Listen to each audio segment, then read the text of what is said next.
Hi friends, welcome to my channel.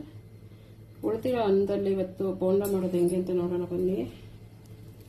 ನೋಡಿ, ಕ್ರಿಸ್ಪಿಯಾಗಿರುತ್ತೆ, ತಿನ್ನೋಕ್ಕೂ ಚೆನ್ನಾಗಿರುತ್ತೆ. ಬೇಕಿದ್ರೆ ಚಟ್ನಿ ಜೊತೆ ತಿನ್ಬೋದು, ಹಂಗೆ ತಿನ್ನೋಕ್ಕೂ ಚೆನ್ನಾಗಿರುತ್ತೆ. ನಿಮಗೆ ಬೇಕಿದ್ರೆ ಚಟ್ನಿ ಜೊತೆ ಟ್ರೈ ಮಾಡಿ. ಬನ್ನಿ, ಇದನ್ನು ಹೆಂಗೆ ಮಾಡೋದು ಅಂತ ತೋರಿಸ್ತೀನಿ ಬನ್ನಿ. ಅದಕ್ಕೆ ಬೇಕಾಗಿರೋ ಪದಾರ್ಥಗಳು: ಒಂದು 4 ಈರುಳ್ಳಿ ಕಟ್ ಮಾಡಿ ಇಟ್ಕೊಂಡಿದ್ದೀನಿ ಸಣ್ಣಗೆ, 1 ಸ್ಪೂನ್ ಶುಂಠಿ ಬೆಳ್ಳುಳ್ಳಿ ಪೇಸ್ಟು, ಒಂದು 7-8 ಹಸಿಮೆಣಸಿನ್ಕಾಯಿ ಸಣ್ಣದಾಗಿ ಕಟ್ ಮಾಡಿ ಇಟ್ಕೊಂಡಿದ್ದೀನಿ, ಒಂದು ಬಟ್ಲು ಕಡಲೆ ಹಿಟ್ಟು, ಕೊತ್ತಂಬರಿ ಸೊಪ್ಪು ಸ್ವಲ್ಪ ಕಟ್ ಮಾಡಿಟ್ಟಿದ್ದೀನಿ, ಜೀರಿಗೆ 1 ಸ್ಪೂನಷ್ಟು, ಗಟ್ಟಿ ಮಜ್ಜಿಗೆ ಸ್ವಲ್ಪ ಕಲಸೋಕ್ಕೆ ಎಷ್ಟು ಬೇಕಾಗುತ್ತೋ ಅಷ್ಟು ನೋಡ್ಕೊಂಡು ಹಾಕ್ಕೊಳ್ಳೋಣ. ಇದು ಉಳಿದಿರೋ ಅನ್ನ. ಮಿಕ್ಸಿಗೆ ಹಾಕ್ಕೊಳ್ಳೋಣ ಬನ್ನಿ. ಅನ್ನನ ಮಿಕ್ಸಿಗೆ ಹಾಕ್ಕೊಳ್ಳೋಣ.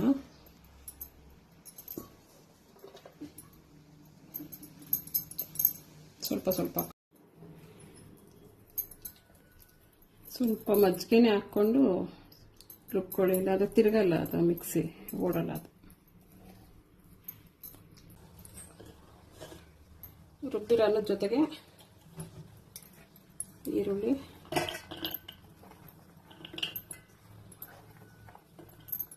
ಅನ್ನ ಸ್ವಲ್ಪ ಹಾಕ್ಕೊಂಡ್ರೆ, ಈರುಳ್ಳಿ ಸ್ವಲ್ಪ ಹಾಕ್ಕೊಂಡ್ರೆ, ನಾನು ಸ್ವಲ್ಪ ಜಾಸ್ತಿ ಮಾಡ್ಕೊತೀನಿ, ಅದಕ್ಕೆ 4 ಈರುಳ್ಳಿ ಹಾಕಿದ್ದೀನಿ. ಜೀರಿಗೆ,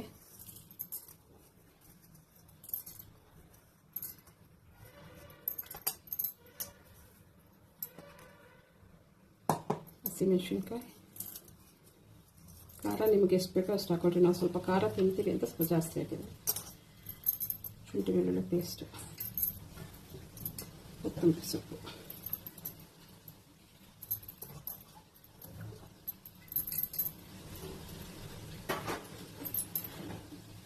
ಕಡಲೆ ಹಿಟ್ಟು ಹಾಕ್ಕೊಂಡು,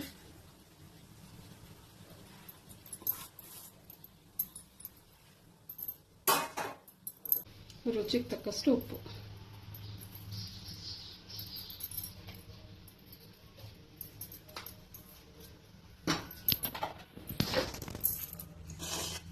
ಫಸ್ಟು ಈರುಳ್ಳಿ ನೀರಲ್ಲೇ ಸ್ವಲ್ಪ ಚೆನ್ನಾಗಿ ಕಲಸಿ, ಆಮೇಲೆ ಎಷ್ಟು ಬೇಕೋ ಅಷ್ಟು ಮಜ್ಜಿಗೆ ಹಾಕ್ಕೊಂಡು ಸ್ವಲ್ಪ ಹಾಕ್ಕೊಂಡು ಮಿಕ್ಸ್ ಮಾಡ್ಕೊಳ್ಳೋಣ.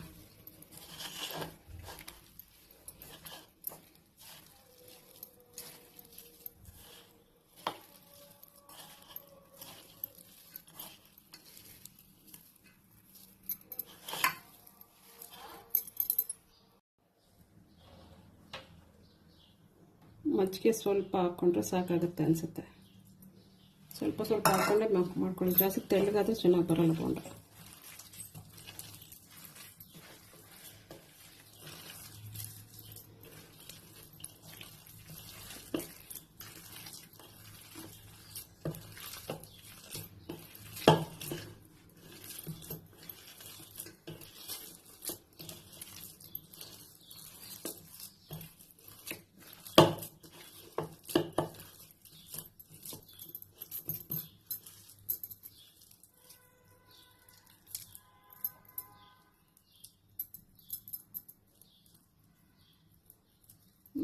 ಈ ಅದಕ್ಕೆ ಬಂದರೆ ಸಾಕು, ಬೋಂಡ ಹಾಕೋಕ್ಕಾಗತ್ತಲ್ಲ, ಅದಕ್ಕೆ ಬಂದರೆ ಸಾಕು.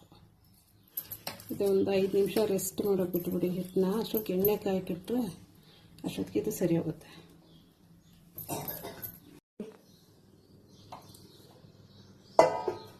ಒಂದು 5 ನಿಮಿಷ ರೆಸ್ಟ್ ಮಾಡಲಿ. ಅದು ಎಣ್ಣೆ ಕಾಯಕ್ಕಿಡೋಣ. ಎಣ್ಣೆ ಕಾದಿದೆ, ಬನ್ನಿ ಬೋಂಡ ಹಾಕೋಣ.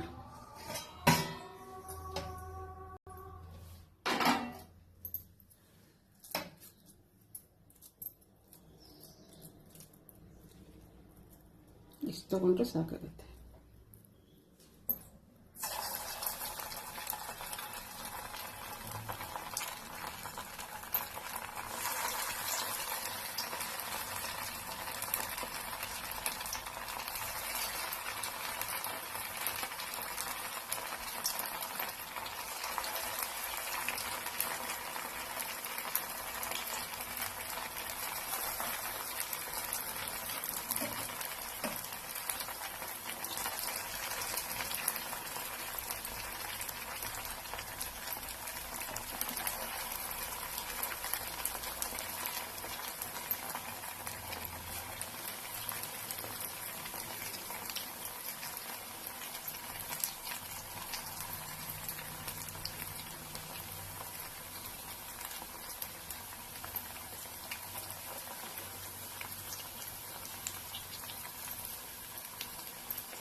ಸ್ವಲ್ಪ ಗೋಲ್ಡನ್ ಬ್ರೌನ್ ಬರೋವರೆಗೂ ಕರಿಬೇಕು.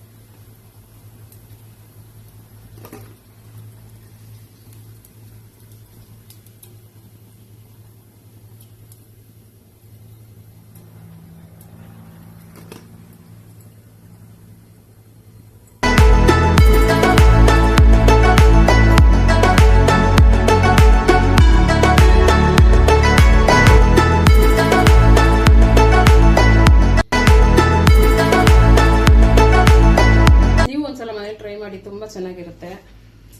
ಸಂಜೆ ಟೀ ಕಾಫಿ ಜೊತೆ ಚೆನ್ನಾಗಿರುತ್ತೆ ತಿನ್ನಕ್ಕೆ. ಚಟ್ನಿ ಬೇಕಾದ್ರೆ ನೀವು ಮಾಡ್ಕೊಳ್ಳಿ, ಹಂಗೇನು ತಿನ್ನಕ್ಕೆ ಆಗುತ್ತೆ. ರೆಸಿಪಿ ಇಷ್ಟ ಆದರೆ ಲೈಕ್ ಮಾಡಿ, ಚಾನಲ್ ಸಬ್ಸ್ಕ್ರೈಬ್ ಮಾಡ್ಕೊಳ್ಳಿ, ಶೇರ್ ಮಾಡಿ. Thank you.